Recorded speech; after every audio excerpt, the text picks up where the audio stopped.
everyone, look! This is the secret he and his mistress hid for 50 years! Let's leave quickly. We won't ever see her again. He stole my grandmother's opportunity, her scholarship, stole the life she was supposed to have. He left that barren little town with another woman. 50 years later, he's a titan of legal scholarship, up there preaching procedural justice. An astute student of the law never ceases to learn its boundaries. And that woman grew into an esteemed artist, sitting in front of cameras and talking about her artistic integrity as if she had any. Only work founded on integrity deserves to be called art. Without it, even the most beautiful piece is fundamentally crooked. And my grandmother was trapped on this farm, discriminated against, and ridiculed for having a baby out of wedlock. 50 years later, I walked onto Wall Street on the blood and sweat of my grandmother and mother. They couldn't leave me wealth.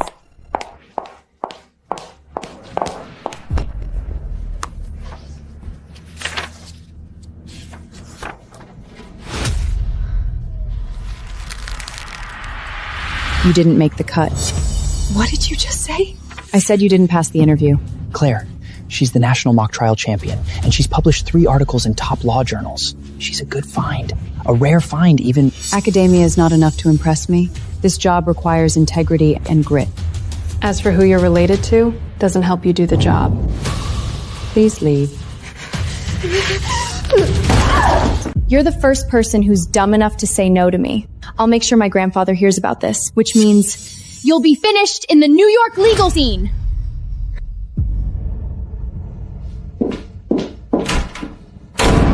Mrs. Claire.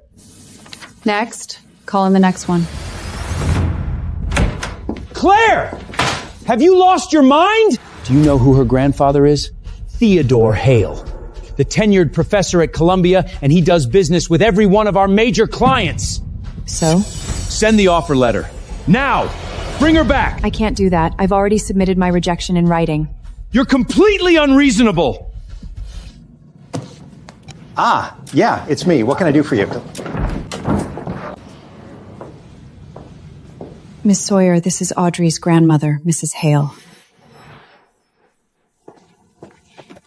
Let me be plain, Mrs. Sayer. Audrey wants the internship at your firm. Now, I'm sure you'll be able to find a space for her. She's been well taken care of. The real Eleanor would never have hands like that. The real Eleanor spent her whole life sewing clothes, working the fields, and died without ever wearing a single piece of jewelry. Where's the justice in that? The interview's over. Miss Audrey didn't make the cut. As I'm sure you are aware, she's the first place winner of the National Mock Trial Competition, and she has published multiple acclaimed journal articles. Not hiring her seems rather ludicrous. The position's been filled by a more suitable candidate. Oh, not enough, dear? Name your price. I have my own standards when it comes to hiring candidates. An esteemed artist like yourself, Mrs. Carter, knows more than anyone the importance of integrity. Unless, of course, you are of the opinion that integrity can be bought. Young lady, don't flatter yourself. I've seen dozens of girls like you charm their way to the top. And now you've decided to make an example of my granddaughter to try prove that you're righteous? Our family has spent 50 years establishing itself in these circles and cultivating those connections. And you think charming a few men can compete with that? Don't be ungrateful, dear. Such nasty arrogance. It's the kind that spawns from spending a lifetime living with a stolen identity. Who does she think she's fooling?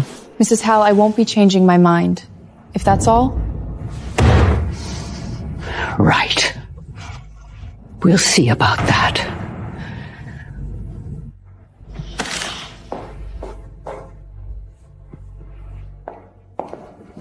Claire, who do you think you are? Sign off on Audrey's hire immediately! Damn it, Claire, I'm serious! If you won't complete the hire, I'll do it myself. And how will you do that exactly? I've got the password to the HR system as well, you know. You used to. Which is why I had it changed. Have you lost your mind? One word from Theodore Hale and half the firm's major clients could walk. Can you live with that? Fix this now, or pack up your desk! Fine. I'll call Professor Hale myself. You better mean it.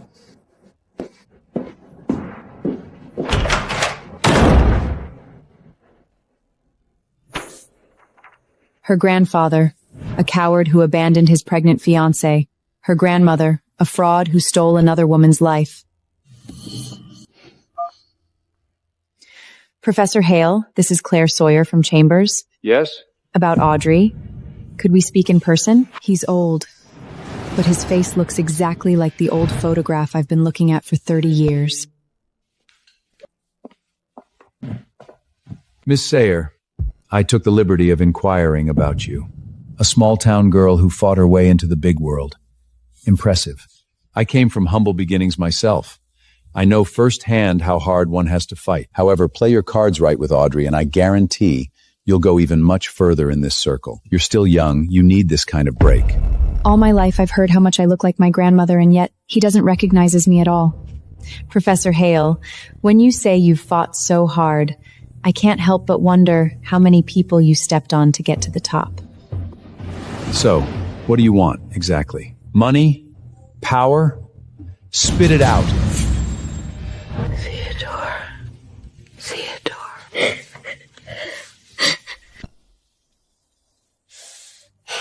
Professor Hale, all I want is justice.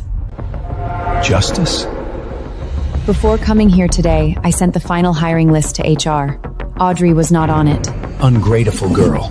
Do you have any idea what an opportunity it was for you that I agreed to meet with you? You don't have what it takes to stand in my granddaughter's way. Don't get mad just yet. I've got a much bigger gift waiting for you all. You mentioned that Theodore Hale's granddaughter applied for the internship. Is it true? She did, but I turned her down. Turned her down? Theodore Hale is a titan in the legal world. Aren't you afraid he'll come after you? I met him earlier today.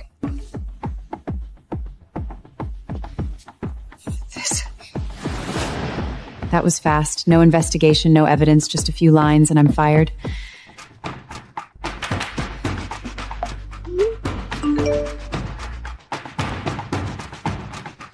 Maybe it's better to give in. You worked so hard to get where you are today. Just as I suspected. This restitution is 50 years overdue. It's time it was paid back.